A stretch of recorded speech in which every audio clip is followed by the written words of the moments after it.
Today's show is brought to you by Win the Race, the NASCAR strategy platform built for fans who want more than picks. From 100,000 race simulations and pro-level DFS tools to advanced driver and track analytics, Win the Race helps you think like a race strategist, not a spectator. Learn more at wintherace.info. Welcome, everybody, to episode 43 of the draft. This will be the Straight Talk Wireless 500 or 312 at Phoenix Raceway. I'm sure we'll get into that during the race preview, as we were wondering why it's the Straight Talk Wireless 500 when it's a 1 mile track and they're running 312 laps. So we'll get into that eventually. This is going to be a fun show. Phoenix Raceway, we have a track where we're going to get numerous guys running 30 plus practice laps. So we're going to have a ton of practice data to go through. Same tire they had last time here. So we got a lot of good data and just a lot of good information for everybody tonight. We'll make a lot of cool picks. 8 picks, 1 per team. Pick a bonus driver. We'll go from there.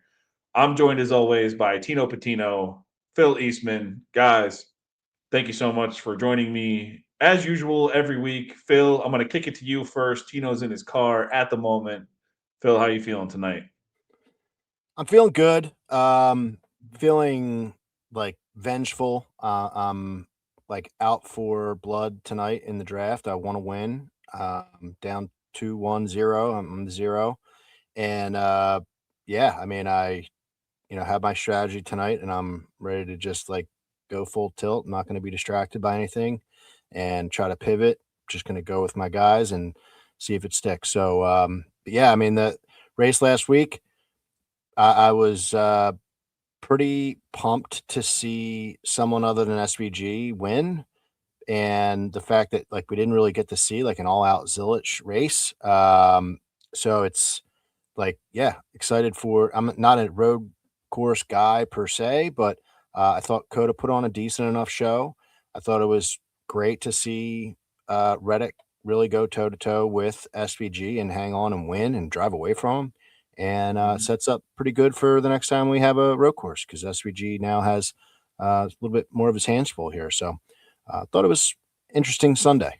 Yeah, I thought it was a fun race. Saw a lot of passing, saw like a lot of different speed from a lot of different guys. It's funny that we do that, Blaney joke last week and we play it and then he comes out and he's lightning fast. Like just funny how that all worked out. But I'm glad that you're on board with us now. So I know when we get to the next one, we'll all be on it. So and that team makes it too easy too to just pick him every time at a road. Yeah. Tino, I know you can hear us. You're in the car. How you feeling tonight? What's your ETA on getting back to the laptop? Yes, sir. I apologize to everyone out there who wants to see my beautiful face and golden jacket. And if my audio isn't as good as it can be, it will be momentarily.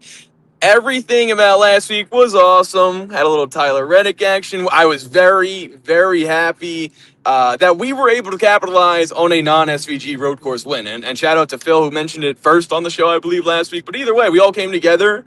We had the play, Toyota manufacturer, maybe a little Reddick, alone as well. But specifically with that, I thought it was great to be able to get SVG, Toyota manufacturer. I took a little bit of Blaney later in the week after he was super fast, and it was just like sit back, relax, watch a lot of caution laps, but also watch a good battle at the end. And the good battle at the end is, to me, what really makes those road courses great.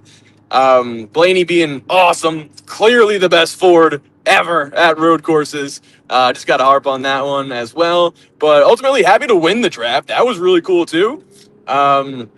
Because I thought I put together a lineup that I liked, no real pivots from me, and I expect to not pivot here this week as well. And I think if I could stay true to my guys, stick to some of the guys on my season-long team, much like Tyler Reddick as well.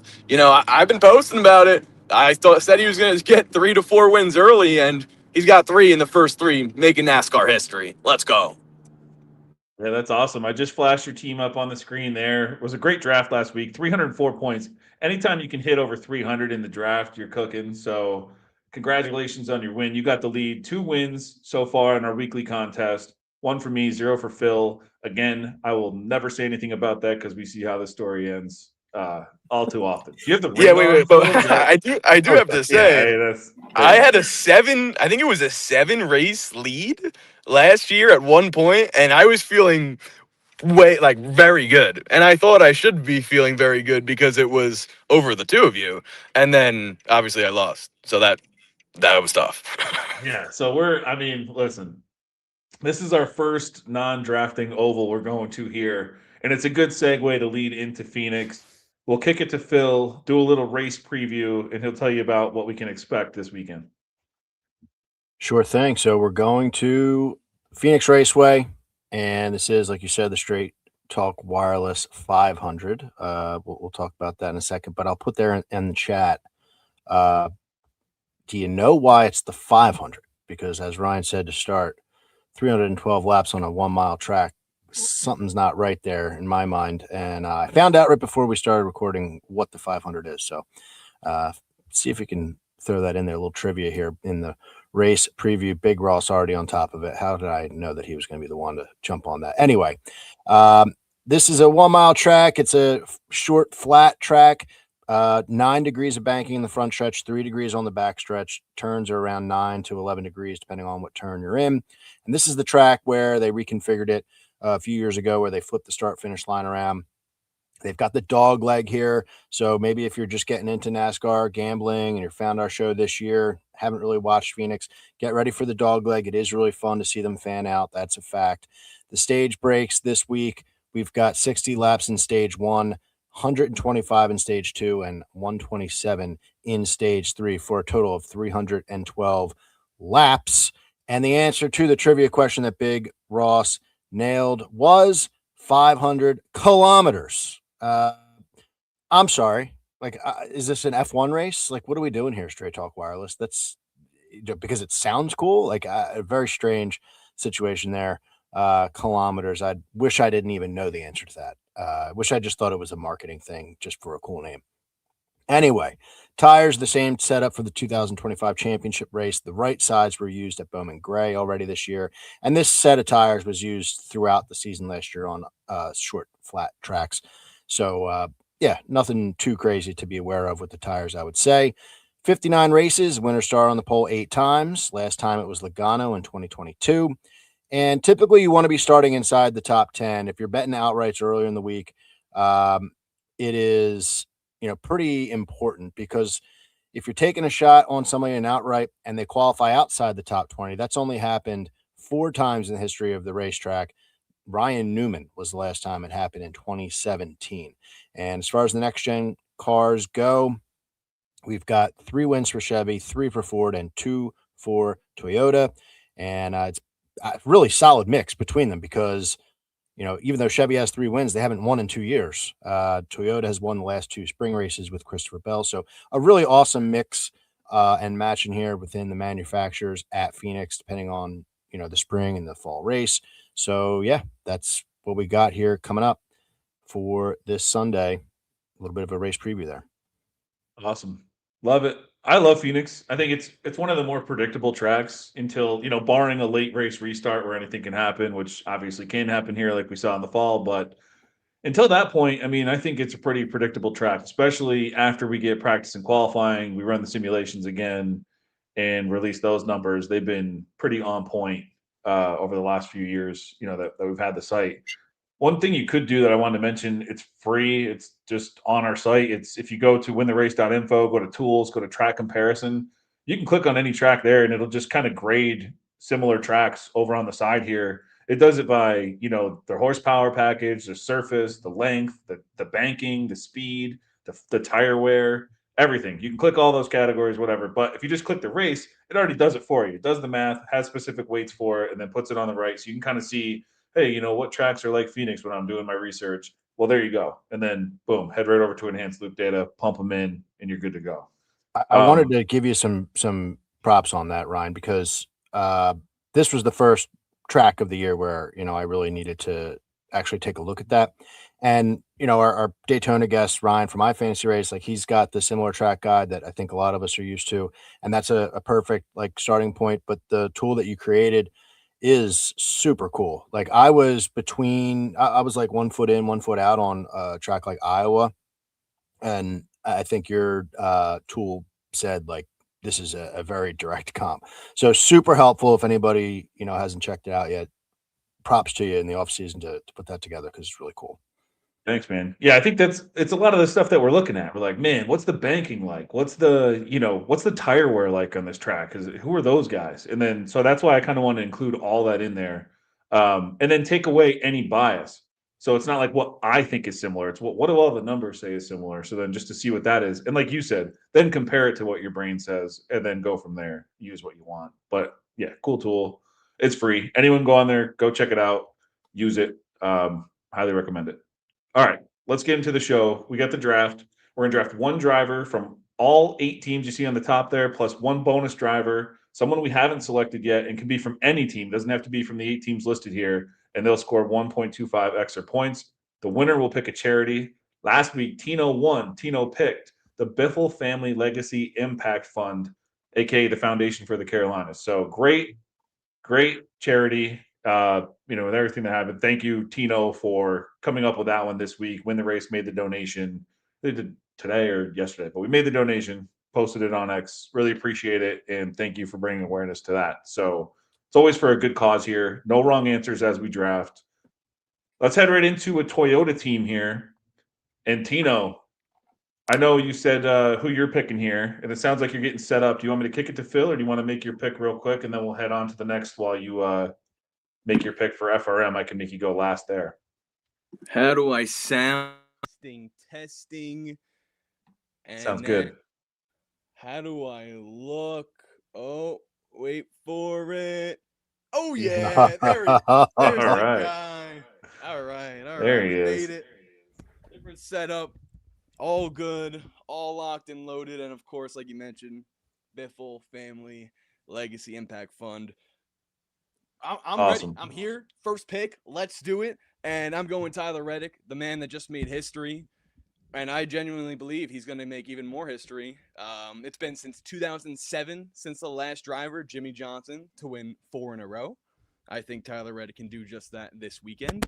I think what I saw last year out of Christopher Bell, I didn't want to be nervous about Tyler Reddick having the opportunity to continue to win. And I don't think I was last weekend. And although he, went up against SVG and we had the plays and we had the strategy and it all came together in the right way, this is a track where Reddick's good here. And he's even better here in the spring. I don't know what the difference is between fall to spring for him specifically, but his average finish when you look at the two is drastically different. To me, I think he was also very fast here the year where Christopher Bell won here 2 years ago in the spring. Obviously, we know how fast Bell was at this track last year. Another thing that I'm thinking of when it comes to these Toyotas is they just start off the season very fast. And especially with 2311 and how they've been moving both cars 1-2 in the standings, that's something I look at. But aside from all of that, I think we've seen trends with this next-gen car that stay the same. A driver like William Byron winning early, or at least being the fastest in his camp, that's sort of been the consistent theme of that team, if you will. The Toyotas, they seem like they can always start off hot. The Fords, it may take them to the summer to get going, aside from Ryan Blaney. And then for Hendrick, they're kind of, take a little bit of time to gain their momentum and gain their ground. And they have a new car as well. So to me, I'm looking at these Toyotas and being fast each and every week. Right now, they seem to have my attention. And I think Reddick can literally, Big Russ said it perfect. Thank you very much, because I can pull this up on the screen, help me finish my point. Reddick can win 5 to 6 races in a row here. You look at Phoenix, Vegas, Darlington, with as fast as he is, I mean, he might have a 1,000-point lead by the time he gets to the chase. Yeah, and here's the X factor. Did you see what scheme he's in this week? Look at this thing. Oh my God. Yeah, that's like the number. That's like the reaction. Sick. Yeah. Holy shit. The thing is insane. Look at that car. Like, how does that thing lose? I don't know. How do you pick against that this week on the draft? I'm not going to do it. God. So, yeah, it's pretty insane. I just love everything this team's doing. I mean, that's awesome. I'm going to go Tyler Reddick here, obviously. I'm not going against that thing. And like I'm glad that Tino said it. Been very, very strong here in the spring races.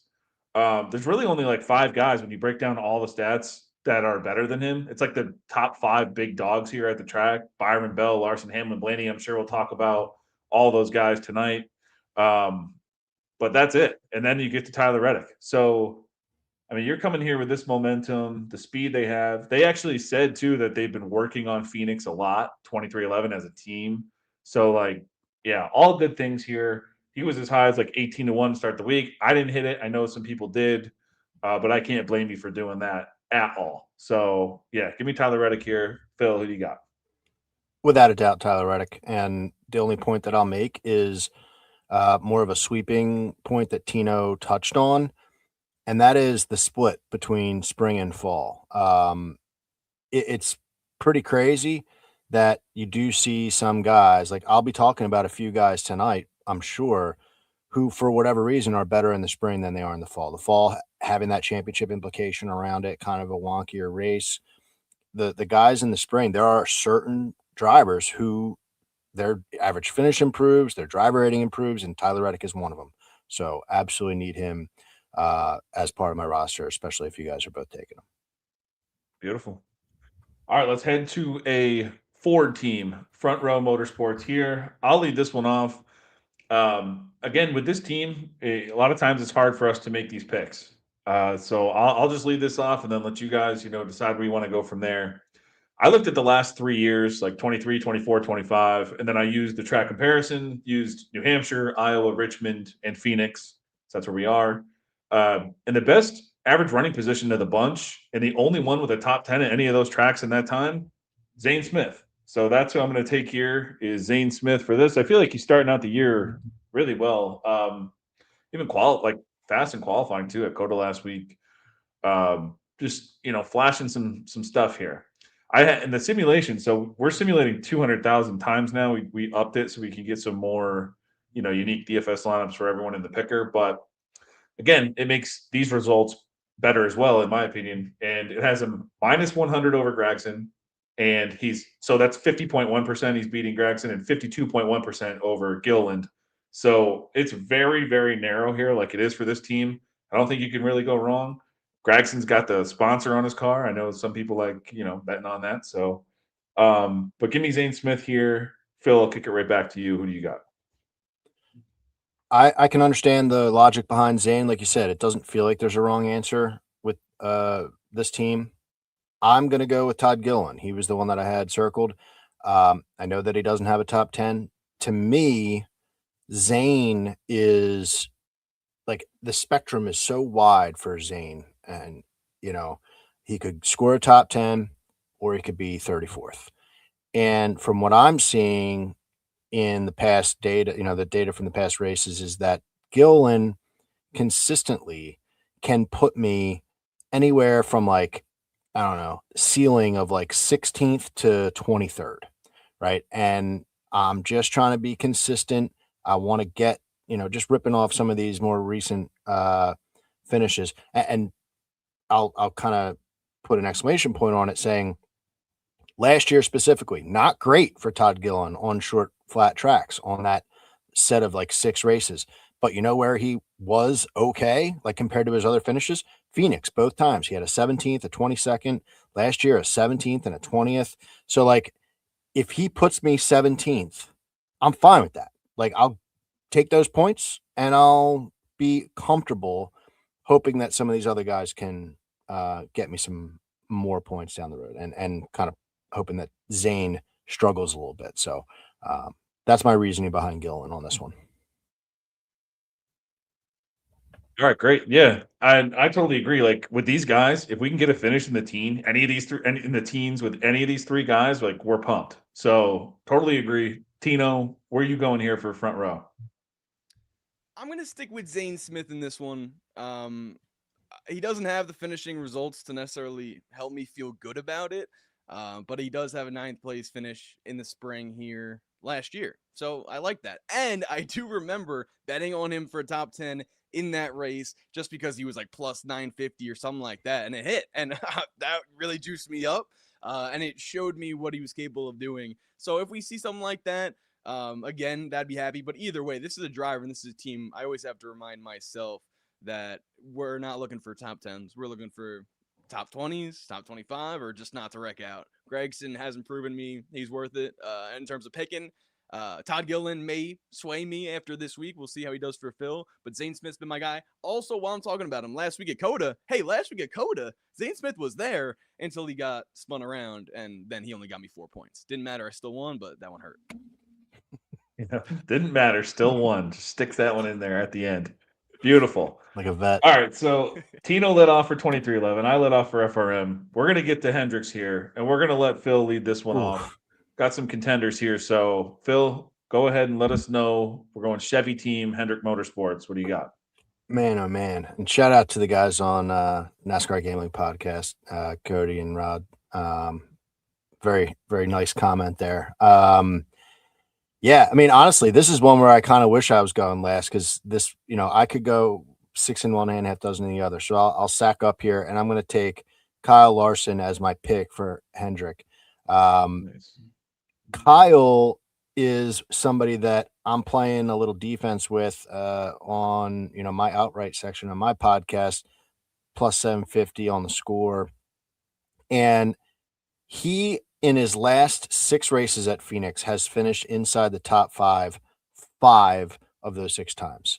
And that's pretty wild to me. Blaney also has we'll talk about him in a little bit. He has similar, stat in that sense, but I don't know. Am I crazy? Like, it's kind of an open-ended question. Like, I don't think when we go to Phoenix, I'm not thinking of Kyle Larson. It's just, looking at his numbers though, you're like, whoa, it's pretty impressive. And then you're like, well, it's Kyle Larson, of course. Like, it's such a weird thought process that I had to come to the realization, like, yeah, he's somebody that I want to play. He's somebody that I want to put in my draft. The thing that sticks out with me, and one of the reasons why I'm taking him, is that 2023 race, he had an average running position of 1.8. That's insane. And it's just a reminder, like, he could do that anytime we go to this racetrack. So, little nervous, not nervous, but I'm anxious to see if the Chevy bodies are playing a factor on, a short track here. But if there's anybody that can pull together, Kyle can do that for me here for Hendrick. So he's my pick. Yeah, I love that. Yeah, it's interesting that, over the last 3 years at Phoenix, he has the best average finish, not Ryan Blaney. You wouldn't think that. And those two are the only two with 5 out of 6 top 5s. So you are dead on there. Tino, what do you got here for Hendricks? Ooh, baby. This one, as Phil mentioned, I feel like you can go any sort of way. This was probably the team that I was least not sure about because they're all good choices. Just like we saw Coda. And I gotta talk about this a little bit too, because I picked Chase Elliott for Coda and he just disappears. He had some random crazy problem with his car the whole race, all the way in the back, finally finds his way back into the top 10. But Larson was up there, Byron. The only guy that wasn't was Alex Bowman, who I'm not taking. I'm going William Byron in this one because of the fact. So yes, track history here doesn't have a win in the last 7 races, 5 top 6 finishes. I like that. But let's look at his most recent race at this track. The championship, won stage 1, third in stage 2, led 52 laps. And I feel like because of that fact of how it ended was so bad, with him ultimately, blowing the tire, not finishing the race, not being able to race for a championship in the final stages there of the race. That's why I'm thinking he gets a little bit of redemption here in this one. And I'm seeing some Tino Mike comments. I will do my best to figure out what the issue is. So stand by. All right, perfect. I had a stat that I was looking up here. Hold on. All right, yeah. So I had 2 guys written down here. I was going to see where you guys went. It was both guys that you guys have. And so I'll go with my pivot here just so this makes me different than Tino, and I'm perfectly fine taking it. And that's Kyle Larson. So I was just looking through my chats with Greg here, and I just happened to come across this, and I found it interesting because we know Larson, sometimes for these races where we think he's just a super favorite, and he just finds some way to like mess it up or hit a barrel or something weird. And this was all tracks 1 mile or less since 2023. 33 races for him. Only 3 drivers have 0 DNFs. Todd Gilliland, who Phil just took. You're happy to hear that. Chris Buescher and Kyle Larson. That's kind of crazy. 33 race sample, 0 DNFs on 1 mile or less since 2023. That's Kind wild. of nutty. Yeah, Wild. But those are the 3.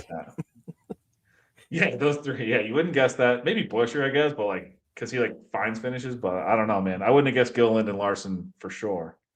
But yeah, I'm fine taking it. Everything that that you said for Kyle Larson, I totally agree with. Dude's a beast.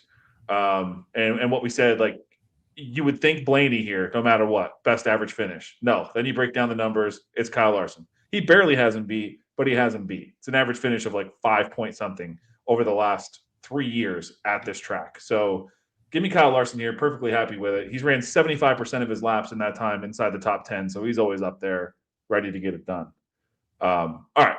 Let's head to a Toyota team. This is another team where I think, probably going to run into a couple favorites here. I'll lead this one off. Phil, you let off a big team there, and then we'll let Tino lead off Penske.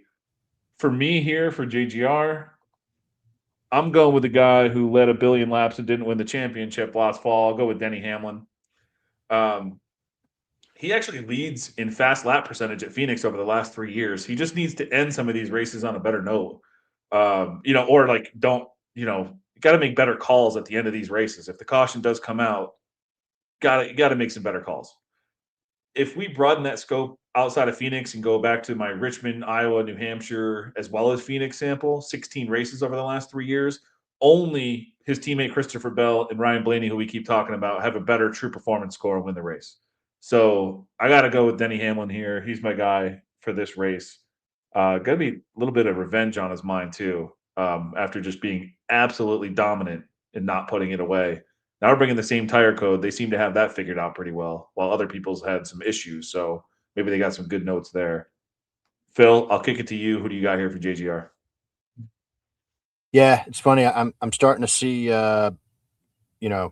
strategy in your guys' games coming around here. But I'm going with Christopher Bell. I have to have Christopher Bell. Thought about him in my bonus, but couldn't make a case for one of his teammates in here. So it's interesting to see the Denny Hamlin play. Christopher Bell is just, a surefire thing here when you're looking at the stats, especially, in the spring race.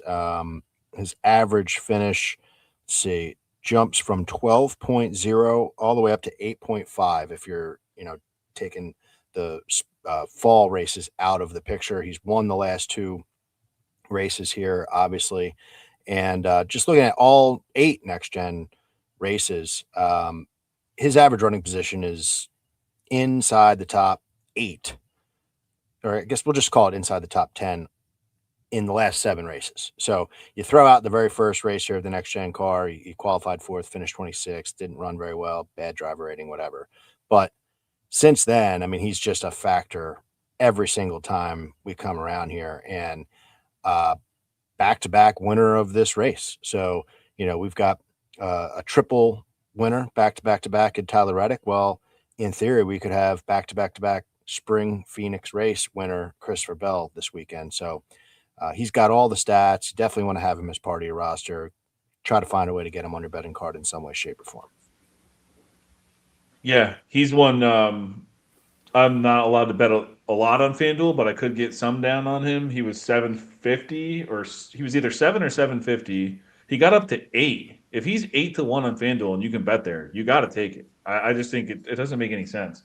So I took Hamlin and Bell there at 7 and 750. I forget which one was which, but I liked them both. So it was like a half unit I could put on either one of those. But yeah, I love that. Tino, what do you have here for JGR? Okay, I hope I sound better. Do I or no? Sound good. Definitely. Okay. Better, yeah. Okay, all right, good. I was honestly getting really sad because that was the first time anyone's ever told me I was too quiet. So for JGR, it's going to be another driver who's not known for being quiet. That's Denny Hamlin. We saw him last year. And I guess I use this sort of redemption or revenge factor for the last two drivers at this point, and how their Phoenix races ended. But I genuinely feel like you take a guy, Denny Hamlin, who finished second here last year in this race, very close last lap to Christopher Bell, right? You take that, you take his heartbreak, and you take everyone talking about his team that he owns and Tyler Reddick, and he loves that, and he's feeling happy, and he gets a top 10 at Coda. But there's that dog in him. There's that competitor, and I know he wants to win, and he wants to claw out of that hole. This is why I'm excited. Last year I know I talked about the playoffs and whatever. No, I'm a chase guy now. This is awesome to see the standings, where the drivers are at, the holes that they're in. Kyle Larson, Christopher Bell, Denny Hamlin all have to claw out of this, and Tyler Reddick can do things in this race and multiple races down the line where he wouldn't have been able to do before. So going back to Denny Hamlin, that's how Tyler Reddick got to that point. That's how he's been able to do things based off of that and the expertise of Denny, from what I heard listening to Tyler talk about it on the Dale Jr. Download this week. And only 5 drivers swept the top 10 last year at Phoenix. It was Kyle Busch, surprising. Josh Berry, okay. Chase Elliott, Kyle Larson, and Denny Hamlin. Awesome stuff there. It's interesting. I was talking with Eric Estep earlier today, and he mentioned, like the tire issues that they had last year, and we were kind of talking like, could the race play out where drivers would be a little more conservative with that because of this point system? Like you can't afford to have another tanking day, or does it go the other way? And some guys that are just buried right now, are they going to be a little more aggressive with it and really try to make up those points and get any advantage they can by doing something like that? So I don't know. It'd be very interesting. I think I love how this NASCAR season is starting. Like I am legit excited for this race on Sunday. I can't remember like 4 races in a row where I was legit excited. I love it. Pumped. Penske, Tino. I can see you in your monitor there behind you. But do you want to lead this one off, or you want one of us to do it? I was going to let you lead off Penske. No, I'm good. I'm just making sure we don't die or nothing goes wrong. Got the cord here. We'll charge. All right. What are you doing? You might want to mute yourself, pal. Yeah, mute it. You did something.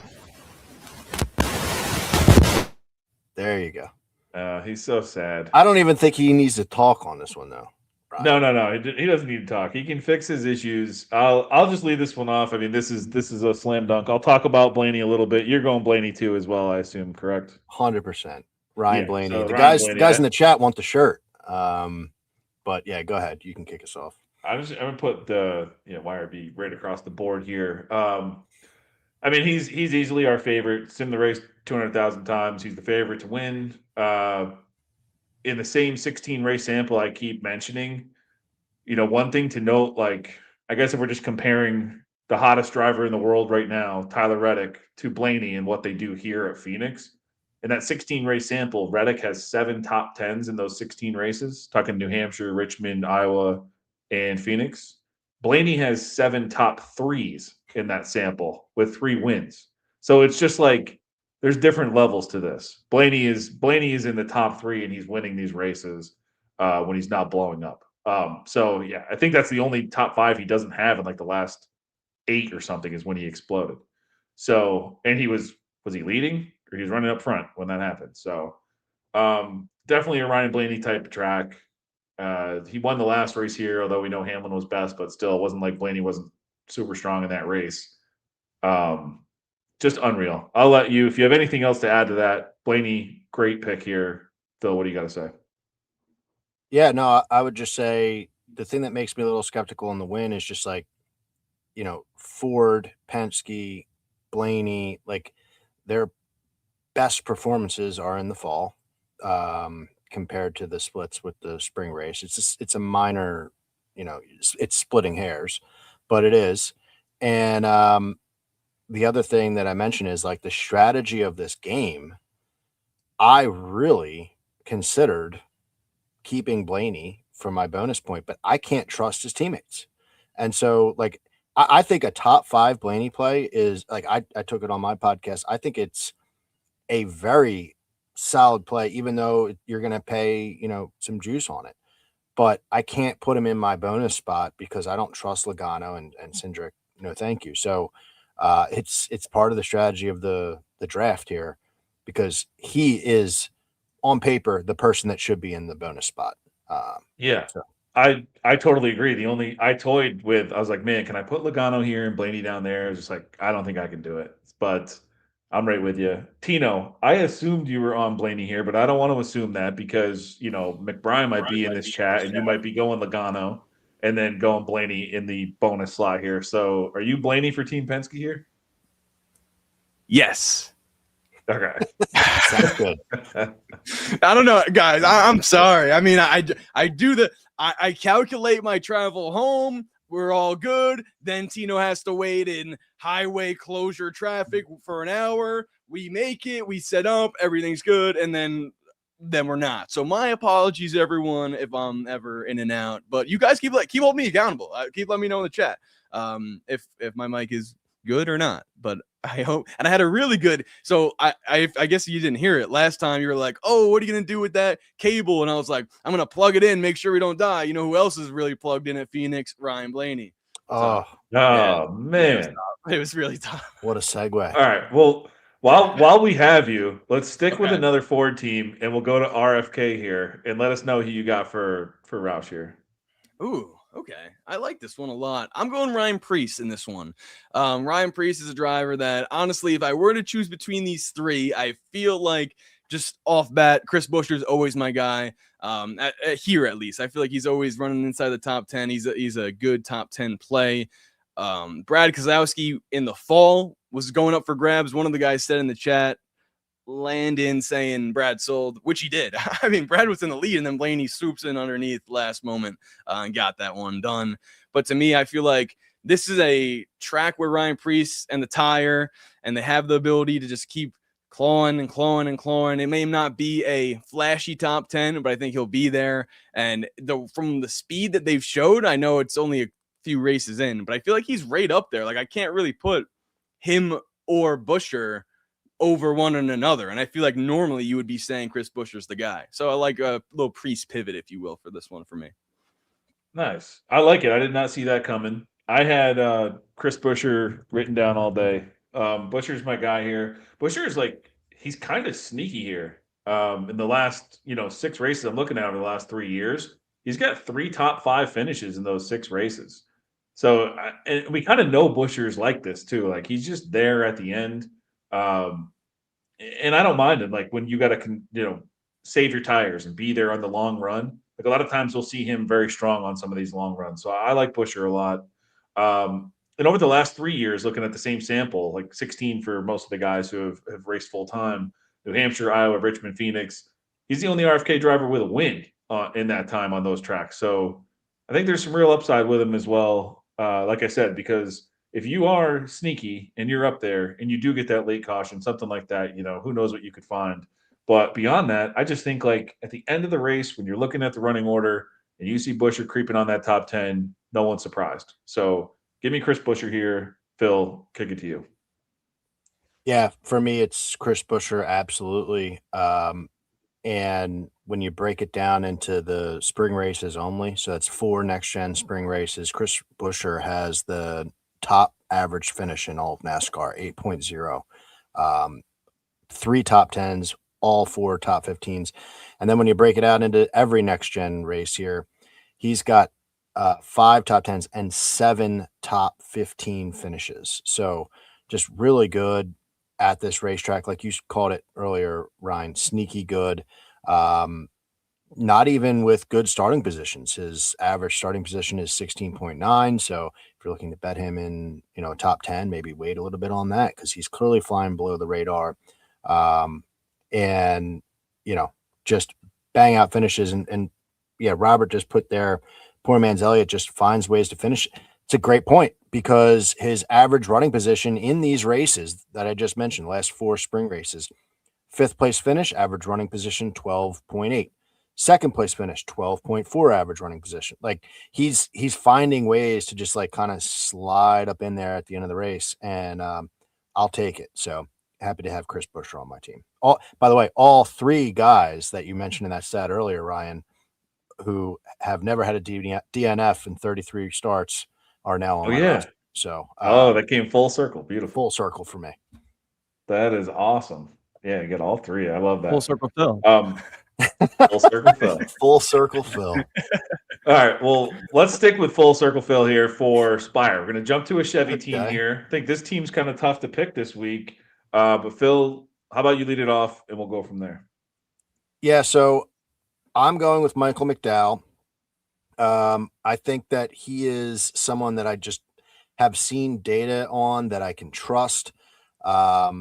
It's definitely a toss-up, but for me, you look at 8 next-gen races. I've got 3 top 10s for McDowell. He's 4 out of 8 finishing inside the top 15. Like those are solid finishes, home track, home area for McDowell. So like, you have that to it, because who am I comparing him with here? Like Hocevar, I'm interested to see if any of you guys take him. I'm fading him in a head-to-head matchup this week, so I did a lot of digging into like betting against him, and it just kind of scared me off here for the draft because of his finishes. Like he doesn't have a top 10 in, I believe, 5 starts here. So I know that his talent is kind of on its way up, and he's getting better, getting faster, learning things. But for me, I'll take the old veteran here, who also has been pretty damn good this year, McDowell, going to a track that I can see more data on and better finishes from McDowell to kind of rely on. So I'll go with him in this one. Nice. I'll do, I didn't do it last week, so I'm back on it this week. Carson Hocevar. This is someone who does not get the finishes here at all, but the man can sure qualify here. Sneaky good qualifier, and a good average running position. I mean, when you look at the average running position, it's because he qualifies well. It's just so far ahead of both these guys. Suarez, when he was at Trackhouse, it's 3-4 spots ahead of him. McDowell with Spire, it's 10 spots ahead of him. But like Phil said, one of these guys is getting finishes consistently, at least in the teens or, around there, where Hocevar, his average finish in his 4 starts with Spire at Phoenix, 24.25. So again, very risky, but I'm going to play, I guess I'll call it the upside play, and maybe this kid can finish it. I will tell you, though, I do have a head-to-head matchup against Carson Hocevar because of that. So I have... Who is it? Josh Berry. Let's go. I'm on that as well. I love it. Yeah. Okay. Josh Berry, sneaky good here. In the same sample set I'm saying, he's got 13 races on these tracks: New Hampshire, Richmond, Iowa, Phoenix. He's got 8 top 10s and 13 races on those. So Josh Berry's someone I even considered as sneaking in as like my bonus pick here, but I didn't really want to get too cute with that, but figured we should mention it. He was like minus 115, minus 120 over Hocevar. Had to take that this week. But I'll take Hocevar in the draft. He's my boy. At least I can get a little win if he does finally finish here. I just want to add on to that Josh Berry point. Sorry, Tino, to jump in on you here, but the Josh Berry bet, the thing about him and the reason that he should be like kind of in people's minds for this weekend, however you want to try to find a way to play him, is the fact that at Phoenix, this is the first time that he's going back to the track with after a full season with the same race team. So he came here filling in for Chase. Okay. Then he came with Stuart Haas and had a dismal season. Last year, really good 2 races here for Wood Brothers. Now he's back at the track again to start the year with the same crew, like same team. I just think that that's going to be huge for him. So he finished like that momentum. Second filling in for Chase or something? He finished 10th for Chase. But that was his top 10. Okay, yeah. Oh, it was a different. He had a 4th. He finished. Yeah, that was another short track. Almost won New Hampshire last year too. Maybe that's what I'm thinking of. So anyway, Berry, definitely worth. Did you take his top 10 as well? No, I just took so far. I just took the head-to-head matchup versus Hocevar. So we took top 10 think it was 150 that came out, and then FanDuel comes out with 250. And so people were hammering that. That got down to like that still might be at like 200. I don't know where they ended up with it, but we have it fair around even. So, I think there was even like 135 on DraftKings, but shop it around. If FanDuel still has it and they let you get down there and it's plus 200 still, I would go hammer that Josh Berry top 10 bet.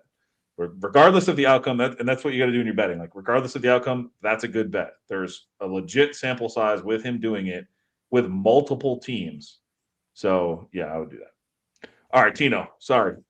Got a little sidetracked there. Heading back to Spire. No, never apologize for a little value with the boys. I love it. One driver I also love, Carson Hocevar here. He's my pick. I understand he hasn't had the finishes, right? Last one, 28th, 36th, 18th here at this track. But it was how he was running in this race last year, up with the big dogs. It was another race, I believe the second time, where I really started to respect his racing craft and seeing how he was able to hang up there with some of the best with not the best equipment. I saw that Homestead when Tyler Reddick won a couple years back. It was like 1 through 7 were the guys in the final 8, and then Hocevar was there. We saw something similar like that last year where he was 6th in stage 1, 9th in stage 2, and it was in the final laps where he had an engine, I believe it was an engine issue or got involved in an accident, finished 28th. Actually, maybe not involved in an accident. That was the year prior where he finished 7th in stage 1. Either way, doesn't get the finishing results here that he deserves. I think he can get it done this time around. Big Ross mentioned he gets roughed up a little bit because he can't run a clean race. Makes sense. And we saw him get roughed up by Cole Custer last weekend at Coda, and the final laps there too. I just feel like when you have the qualifying efforts that he did, 6th here in the fall and then 3rd in the spring, when you're starting up there, I hopefully feel like with his maturity hopefully increasing and his enemies hopefully decreasing, that's a top 10 play for Hocevar, I would say, especially with, how much it matters to him in that team and sustaining the points and where they're at. Beautiful. All right, let's head to Team Trackhouse, another Chevy team here. For me, this was an easy one. I'll just lead it off. I'll pull up the draft board here. For me, this was Ross Chastain all the way. Everything that I'm looking at here pointed to Ross. Everything. So over the last 3 years, if we just look at Phoenix, top 10 in average finish, top 10 in our true performance scores on win the race. He won a race. If you expand it outside, and we're looking at the 16 races I'm talking about, Richmond, New Hampshire, Iowa, Phoenix, top 10 in average finish, top 10 in true performance scores and win the race. Nothing changes. So he's just always there. I really like Ross Chastain here. To me, it's not even close between him and his teammates at this track right now. Maybe in the future that'll change. But as of right now, this is an easy Ross for me. Tina, I'll kick it back to you. Yep, easy Ross for me as well. I really don't have too much to add in terms of him this week, and especially when it comes to that team, right? SVG's been looking better, but not a guarantee for, a top 10 here or when we get back to the ovals anywhere like that. Zilich, same thing. I'd honestly, if I were to rank him, I'd say I'd go with SVG over Zilich right now. On the ovals, it looks like he might have a little bit of just a benefit for being in the car a little bit longer, but obviously it's Ross Chastain here. You said it best, and Mike Manning, Easton in the chat saying it as well. I feel like when you're especially looking at this team as a whole, it's him. And then I would also take a look at him, for top 10 play, top 5, if there's value there. Phil, what do you got? It's Ross Chastain, baby. Make it a sweep. Easy pick. I have him for a top 10 at plus 140 on Bet365. So, yeah, I mean, I believe in everything that you guys just said. And as a matter of fact, I have nothing more to say about Ross. I mean, you guys made the points on him. But to speaking on his teammate, Zilich, I don't know what to make of him. So, like, clearly it's like wait and see how he adapts to some of these more like regular tracks, the meat and potatoes tracks. But Bet365, if you have that, he's going head-to-head against Chris Buescher, who we just talked about at length. And to me, that's a layup. So, and it's rare to kind of get head-to-heads with like rookies against, I don't know, what did I say earlier? the number one average finish in spring races, Chris Buescher. So like have an opportunity to play against guys that you don't really believe in yet, kind of force them to prove it to you. I love that type of bet. So that's all I can say about Trackhouse right now. Awesome. All right, we head into the super important bonus pick, 1.25x. This one was very tough this week. I thought over the last few weeks, even at a drafting track, I thought my picks were kind of straightforward. I knew where I wanted to go. And then same thing with last week. Now this week could go a couple different ways. We're going to keep the same order like we normally do, where whoever had the low score last week will go last here and maybe have the leverage against everybody else. So, Tino, I'm going to let you lead it off. It'll kick to me. We're going to let Phil end it here. Tino, what do you got for your bonus pick? Let's go. Bonus. Okay. So I bet we have the same driver for the bonus. That's why I wanted to prove that I didn't pick him after one of you guys said it. So I'm going to reach in here and pull out who the bonus pick is for this week for me. Here we go. Man, last week he looked great. Had a strong top 5 run going. Chase Briscoe in the 19. Give me him for the bonus play this week. Come on. I think he goes out and wins it. I can see myself in my win reaction video right now. Hello, Tino on Sunday. It's Tino on Wednesday. This was the site of his first career win, right? And he's dominating in there, and that was Stewart Haas equipment. Now you give him the ability to control the Toyotas and the JGR and the speed, and to see how fast Tyler Reddick is right now with a similar car and setup and everything like that. You go back to the fall where he was obviously competing for a championship, but had a lot of things go wrong in that race. Learned maybe some strategy comes into play here a lot. I feel like we know the tire wear could be a factor in this race as well, or at least it's the same tire that we saw before. To me, I feel like this is a pivotal spot for Briscoe, and it could be a domination race from him. If not a win, I'm thinking top 5 all day, and that's what he deserved last week at COTA. Oh, I did not see that coming. I did not. I thought you were pulling a different number out of your jacket. Someone who actually did finish top 5 last week, and that's going to be my pick here. Phil already got him, but it's Christopher Bell. Whoops, not Christopher Balls. So we'll go Christopher Bell here. And I don't know. I could never, Tino, speaking of balls, you got some balls on you leaving this Phoenix draft without Christopher Bell.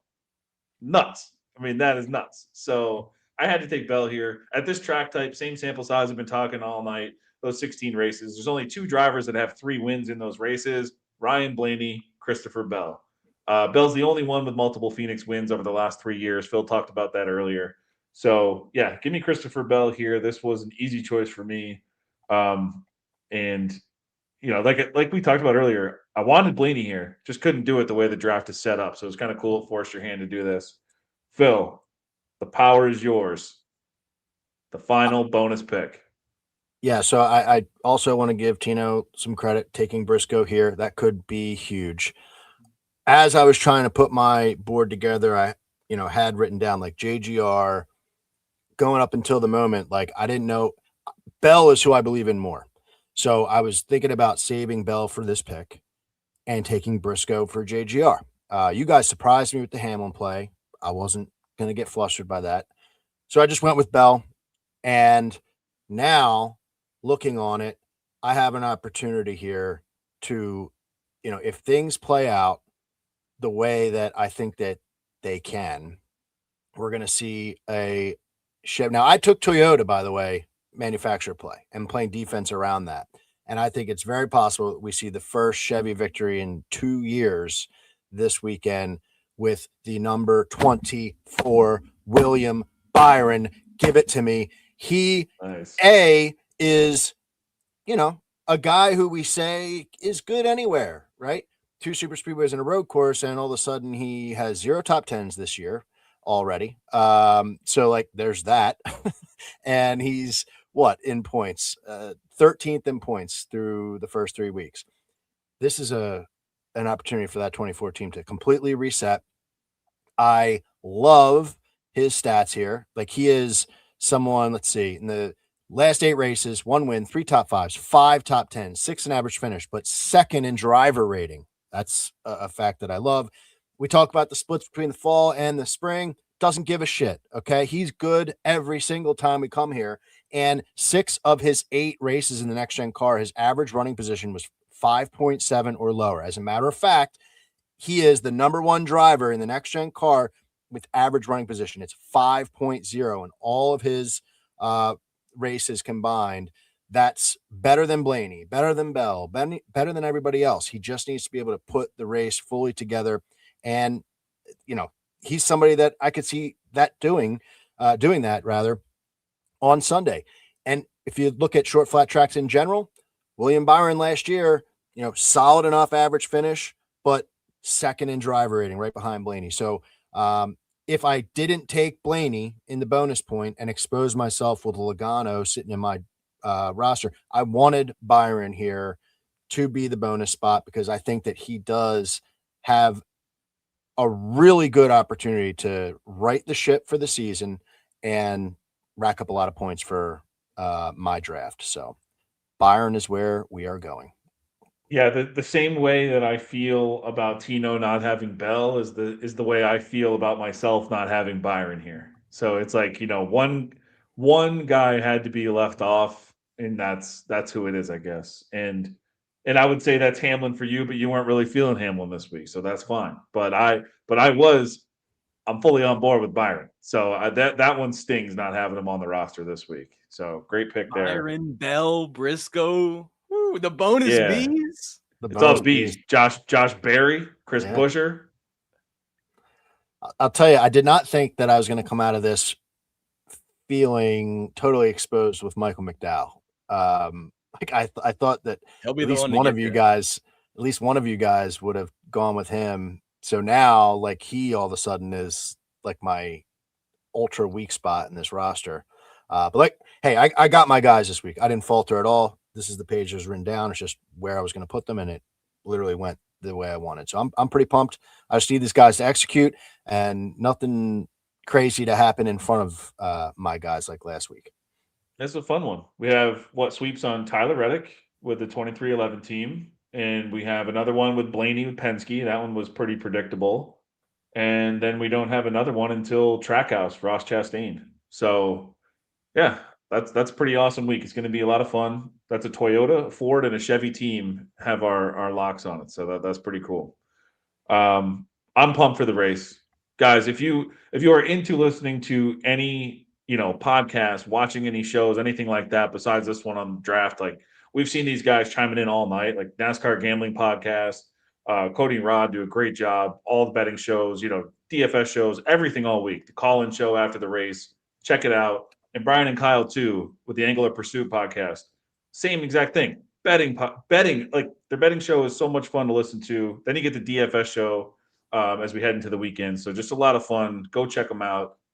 I'll be with Eric Eastep, probably putting it out. I don't know if he's putting it out tonight or tomorrow, but our weekly preview will be out tomorrow. And then Saturday night, got a pass from the wife to watch the O'Reilly race and some UFC with the Keg & Co. boys. So I'll be on there, live betting some UFC and live betting some O'Reilly live with those dudes. So go check that out there, and we'll tweet that out, Saturday night. Tino, I'll kick it to you first. Thank you, everyone, for tuning in. Appreciate everyone, in the chat. Makes it fun as usual. Tino, anything we got to get to in the chat here before we get out of here? Yes, definitely. I'm glad you brought that up, and appreciate everyone commenting. If you do have any more comments, questions, need to know a win the race stat data point, let us know now. This is a great opportunity to do so. The first one I'm going to bring up comes in from King 601 YouTube saying, who should I do for my one and done league this week? I have a play. I want to know what the fellas think. My first choice is Josh Berry. Phil, what do you think? I haven't thought a lick yet on the one and dones, but I love the Josh Berry play. If you're going to play Josh Berry, it's got to be on a short flat track, and this is definitely one that he stands out on. So Berry would be a good one to burn early in the year. Yeah, that's who I would say as well. I think Josh, because You might want to like, so you come to Vegas next week. You know, he did win there last year, but I don't, you know, really that he's awesome there. But it's like, I kind of want to use him now. There's plenty of guys we can use at Vegas for those two races. But if you're going to burn Barry, I'd burn him on a short flat and just hope it all works out. He has the proven track record, like we said, over that 13 race sample for him over the last, 2 years or 3 years. It's 8 top tens in 13 races. He does it all different tracks that are similar to this. So plus this one, he's done it. So yeah, I'd say Barry is a great pick that you want to burn and you wouldn't trust many other places.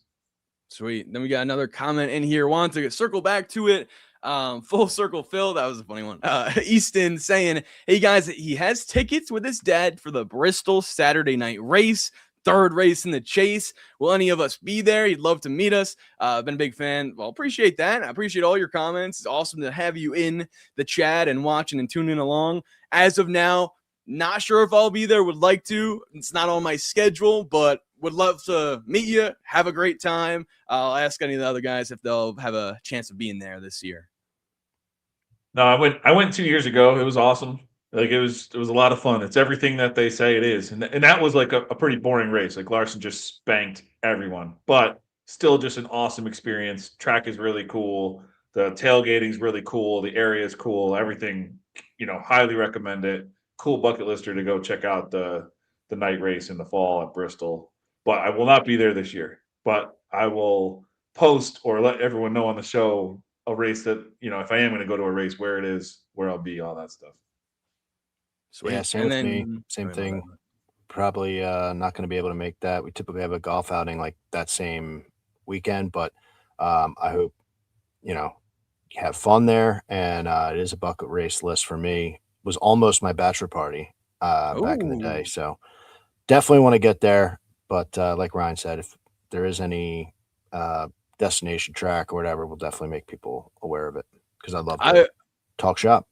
I would say that Bristol night race is going to be on my top 3 to 5. Like it's just, I've so many cool tracks on the NASCAR schedule. That's going to be one that in sitting. So I was on the inside when I was there. I was on the inside of the track, seeing all the cars go around me. But then my dad was in the stands, and his view was also so sick. Like it's like you're sitting in an NFL stadium watching cars go around, and you can see all of them at once. And see all the different battles going around. I did want to get to his other question here from Easton with another great point. Is Team Penske the team to beat? It feels that way every time we come to Phoenix. That's a great thought process. We saw them and Ryan Blaney be super strong here. New Hampshire as well, comparable track. I'd say right now, my thought process is you have to beat the Toyotas. And I feel like the Team Penske is right now being run through Ryan Blaney, as it normally is. But until someone can get past, because think about the sample size in the Toyotas, and I don't want to go on too long, but Tyler Reddick, Christopher Bell, Chase Briscoe, Denny Hamlin,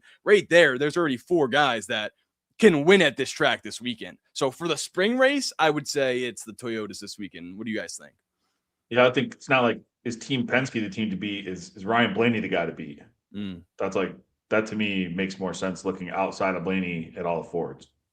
Yeah, I wholeheartedly agree with everything you guys just said. If you're going to bet on a Penske driver, just make like Penske right now, I'm just looking at Bet365 off the top of my head. They're plus 300. Just take Blaney for whatever his number is because I don't trust the other guys to give you a shot to win the race like Blaney could. But I also think when you go to Phoenix, it's Penske in the fall. Like Penske in the fall has been the consistent juggernaut. So that's my take on that. And yeah, I took Toyota as a manufacturer bet to play defense around this week for all those reasons. Those drivers in that camp, you got a full arsenal for sure. So it's tough to choose between them. Take the whole gang.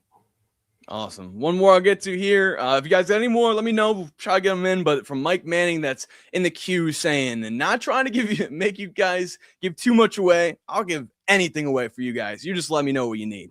But do you have any fantasy lineup lock recommendations? Probably won't be able to check in as much because of work. Hey, appreciate the grind there. To me, lock is hard. It's a hard term to feel like I can get behind. I know we said the Josh Berry play was a good one, I think from a value standpoint, and could be like, I know with fantasy, they have the positional gaining or positional points, if you will there. I would stick with the Josh Berry from this area of betting to fantasy. But Ryan, what do you think in terms of a fantasy play for Mike Manning here? How does it? So I'm thinking that he's talking about like the NASCAR Fantasy Live, which I don't play myself, so I'm not really sure how they score it. So unfortunately, I can't help that. I tried to pull it up right now so I can see what the I've got a rules couple are. thoughts. Yeah, Like go ahead. I'm going to read about it. I like, without knowing the rules of the league, if you just kind of go off of the assumption that gaining positions from where you start matters, drivers like Busher, drivers like Kyle Busch actually don't start well and have historically gotten good finishes. Like KFB is a pretty like sneaky driver. So that's somebody to kind of keep. Oh, so if it's just NASCAR points, then I mean, I guess it would be like a Chris Buescher is a guy that's further down the list, I would imagine. And we kind of talked about him earlier, but those guys, they haven't had consistent starting positions, but somehow get decent finishes in the next gen car. Yeah, it looks like you get it's just points. So finishing position and list of points, and then you get the stage points too. So it is literally just the NASCAR points. Yeah, so I would look at the guys we drafted tonight and I would fit as many of them as you can on there. I don't know if there's a salary cap or what or how you have to do it, but Bell, Blaney, all those guys, just absolute studs here. So I'll just pull this up. Yeah. Blaney and Bell would be my first two. So if you want locks, those would be my first two. By far. Yeah. And I'll just mention while Tino's getting his camera back here, I tried to play I got into the Cody and Rod's Grid Rival League this year. Whew, man, I suck at that. So any help there would be good, but I'm off to a rough start with my I wish we could do it in New York. I'd love to try it. Yeah, it's fun. I just was like, wow, I'm getting my butt kicked really early in this season, so I got to redeem myself. But yeah, that's awesome. that's what I got. Tino All disappeared. right. Let's I don't know what happened with Tino. Phil, why don't you tell everyone where they can find all your content as we head into the weekend here? At Full Tank with Phil is the podcast. It was out today, and give me a follow at Full Tank Phil, Instagram and X, and our YouTube channel. Same thing. That's where we'll put some truck content out. We're off for a couple weeks there, but yeah, let me know. And one thing is, like, as the season's starting up, like if you're listening to my podcast, we have kind of a similar structure we stick to each week. But like, if you have any thoughts, suggestions, whatever, like that's been a way that we've improved the show in the past. So send stuff my way. I'm hopeful to try to make some, better changes if it helps people out. So, but we're off to a decent start this year. And thanks to everyone in the chat tonight. Really fun. Tino, the effort you put in tonight was very impressive. So hopefully it doesn't end up in a win, but fun time. Was looking forward to this all week, and it definitely lived up to it. I appreciate the dedication you guys put into this. Phil coming in from hockey rinks and in the car, and Tino in the car as he's heading home from work. So thank you guys. And Tino, let everyone know the 9 million places they can find your bets this weekend. Yeah, well, just for a grand finale, my laptop decided to die right at the end. Like, I just can't catch a break. But you guys can catch me on SiriusXM NASCAR Radio Channel 90, Tubi TV, and now the NASCAR app. So really excited to be there. That's something to where, I mean, I download the app as a kid, check out race highlights, and it's cool to be a part of it. So that'll be on Friday mornings. I believe like 7:30. That's during the morning drive with Pete Pistone and Mike Bagley there. So that's when you can first hear it. If you're tuning in, hear me. It'll be playing across the weekend as well. So follow me on social media as well at Tino PATTIGNO, as you guys see there. I'll be catching you guys up on any extra stuff I got going on. But excited for this race. Appreciate the chat, as you guys said, and appreciate everyone. Let me know how my audio is working or not. Hopefully next week will be a little smoother. But hopefully we're flying high with a Phoenix win. Yeah! Beautiful. Clip that. All right. Appreciate you guys. Good luck this weekend. Everybody enjoy Phoenix. Think it's going to be an awesome race. Let's go.